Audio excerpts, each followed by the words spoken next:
Исәнмесез, эфирда яңалыклар чыгарылышы, студияда Лилия Гатина, таба кайбер темалар турында. Республикада сайлау көне тауыш беру ничек оештырылды? Безне хәбәрчеләр күзәтте. Уңыш җыелды, сатуга куйсаң да була. Чаллыда авыл хуҗалыгы ярминкәсе башланды.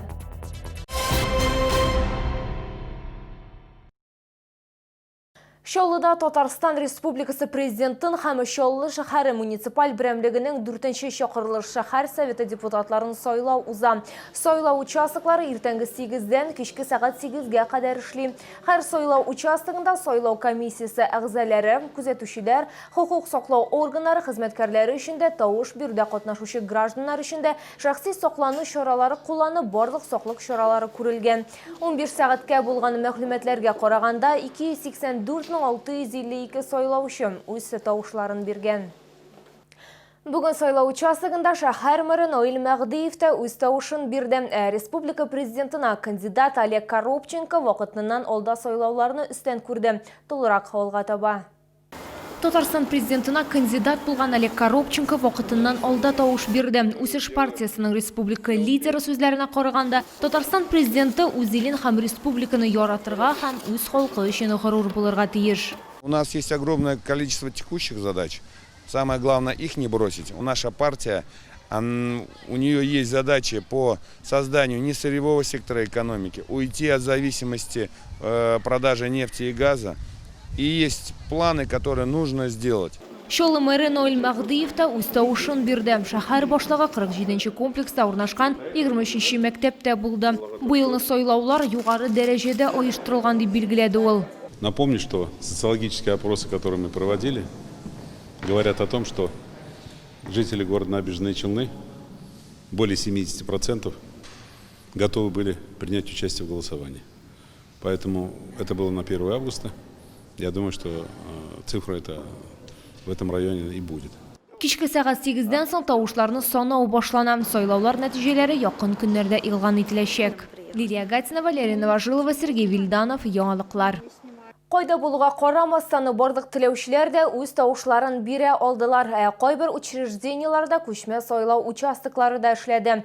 Мәсәлән, Кама балалар медицина үзәгендә балалар белән бергә стационарда дәваланырга мәҗбүр булган ата-аналар, шулай ук йөкле хатын-кызлар һәм яңа туган сабыйларның әниләре дә сайлау мөмкинлегенә ия булдылар.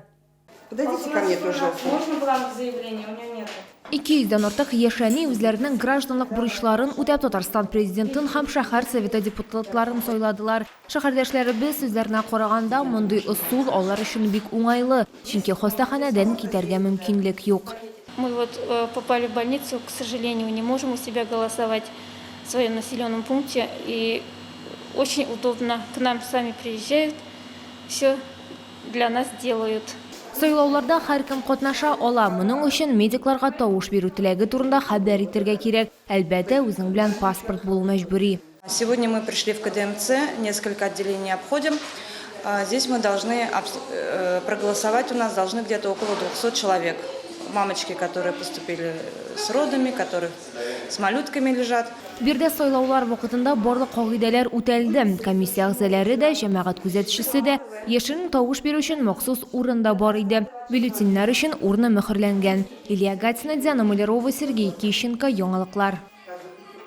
Чаллыда авыл хуҗалыгы ярминкәләре башланды. Шәһәрдәшләр экологик чиста продукцияны Тукай яр буенда төзүче стадионы каршында, ипподром территориясында һәм Южный агросәнәгать паркында сатып алырга мөмкин. Ярминкәләрдә җирле товар җитештерүчеләр, шәхси эшмәкәрләр һәм бакчачылар катнаша.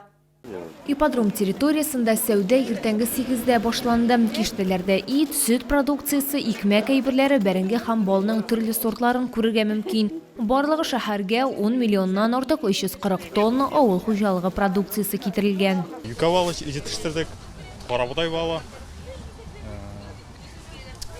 Быел юка балы бик яхшы булды. Яңгырлар юка чәчәк атканда ямады. Карабудай да Аллага шөкер әйбәт булды. Юка балы ул 1800, карабудай балы 1600 һәм чәчәк балы луговой инде 1000. Рифкат Салихов ярминкәгә Актаныш районыннан килгән фермер 10 елдан артык кәбестә үстерү белән шөгыльләнә. Кайчакта бер баш кәбестәнең авырлыгы 11 килограммга кадәр җитә. Мынсыйны шундай сортаны мегатон деп атала. Бу 30 литрган ишләре аппак. Шул үстерү нәрсәләр, аны һәрбер нәрсәгә дә бала караган шикелле һәрбер кабестәне карарга кирәк, уход кирәк, суын сибәргә кирәк вакытында, шибын утарга кирәк. Келесі ярминке шулай ук майданчыкларда 19 сентябрьгә планлаштырылган. Лилия Гатина, Сергей Вильданов, яңалыклар. Шоллы шәһәре яшьләр вакыты автобусның йоңгаклау ноктасы булды. Әлеге чара яшьләр вакыты, мөмкинлекләр вакыты проекты кысаларында республика президенты Рөстәм Миңнеханов ярдәме белән бара. Һәр шәһәрдә белем бирү маркеты оештырылган, анда яшьләргә үз бизнесларын башларга ярдәм итәчәкләр һәм грантлар алу өчен гаризалар рәсмиләштерү буенча тәкъдимнәр таратачаклар.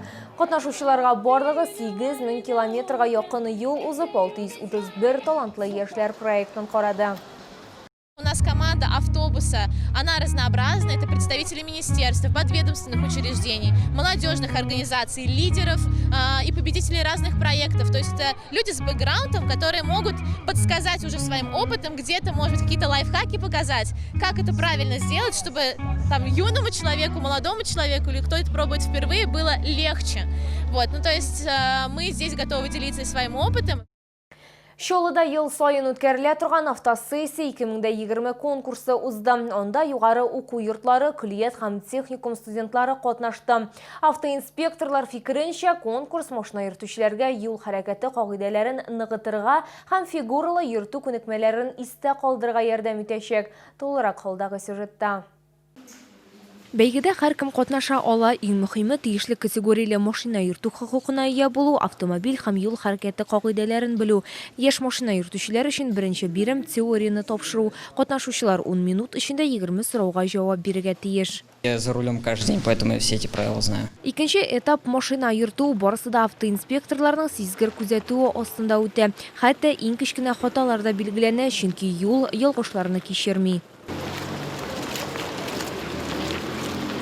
Шәһәрнең баш автоинспекторы Радик Кадиков билгеләп үткәнчә, конкурсның төп максаты студентлар арасында юл хәрәкәте иминлеген пропагандалау. С учетом того, что молодежь, учитывая его юный возраст, как бы максималисты, рисковый такой стиль вождения, может, и это тоже фактор является. И поэтому такие вот конкурсы автосессий как бы немножко этих участников приземляет и заставляет задуматься. Все-таки надо за рулем не только знать правила дорожного движения, и быть осторожным, предельно внимательным, тогда и сами не будете виновниками ДТП, но и также участником ДТП не будете. Ярыш нәтиҗәләре буенча беренче урынны КФУ филиалы командасы яулады. 18 сентябрьдә әлеге команда шәһәрне ярышларның зона этабында яклаячак. Лилия Гатина, Сергей Вильданов, яңалыклар. Бу сезгә җиткерәсе соңгы мәгълүматыбыз иде. Мин Лилия Гатина сезнең белән сау булашам. Исән-имин булыгыз.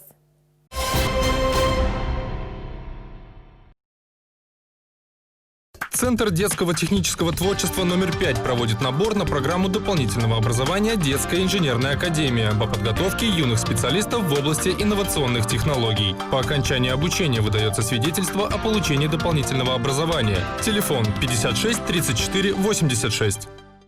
Нижегородский государственный лингвистический университет имени Добролюбова – это престижное образование мирового уровня. Изучение 3 иностранных языков при выборе любого направления. Телефон в Нижнем Новгороде 416 61 41.